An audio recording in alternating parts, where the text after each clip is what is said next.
est un point très important à plusieurs titres. Il s'agit du 7e point du poumon. Le 7e point du poumon est assez facile à trouver. Il est au niveau de la scaphoïde ici, là où il y a un petit dévers. Pour repérer le point, c'est très facile.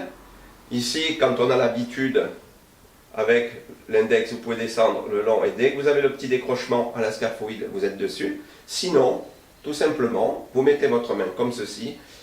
Vous mettez votre autre main avec le pouce ici.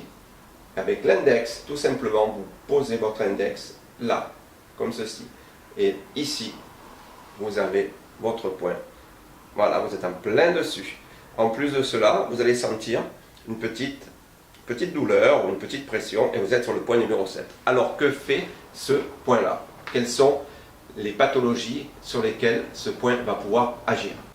En premier lieu, il va agir sur tout ce que le poumon peut avoir comme attaque au niveau des agents pathogènes externes, c'est-à-dire sinusite, rhinite, inflammation de la gorge, toux, asthme, congestion nasale, en fait toutes les maladies du poumon, vous aurez une action avec ce point numéro 7. Vous allez pouvoir dégager les voies respiratoires. La deuxième action de ce point P7, 7e point du méridien du poumon, ce sera une action sur toutes les douleurs que l'on peut avoir au niveau de la tête, par exemple les céphalées. Donc vous pourrez travailler sur ce point tout simplement et vous tournez si possible dans les sens inverses des aiguilles d'une montre ou comme je vous disais l'autre jour, si vous ne savez pas, vous faites dans un sens et puis dans l'autre, dans le sens horaire et anti-horaire et vous y allez. Ou vous pouvez faire comme ceci aussi. Pourquoi ai-je choisi ce point numéro 7? Nous avions vu la première vidéo, le GI4, 4e point du méridien du gros intestin. Le point numéro 7 est un point de liaison avec le méridien du gros intestin. Donc il y a une liaison entre le point P7, le 7e point du poumon, et le GI4, le 4e point du gros intestin. Nous en arrivons tout naturellement à l'association clé du jour.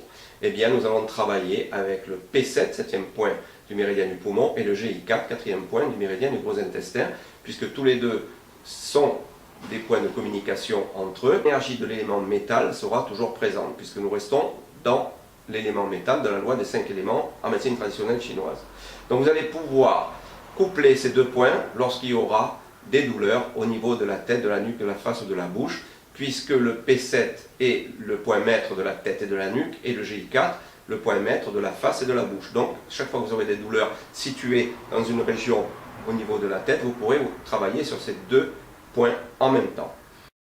Mais aussi, bien entendu, en cas de sinusite, de rhinite, de rhume des foins ou de nez bouché, vous allez travailler avec le 20e point du gros intestin pour déboucher. Et vous allez travailler sur les poumons avec le point numéro 7.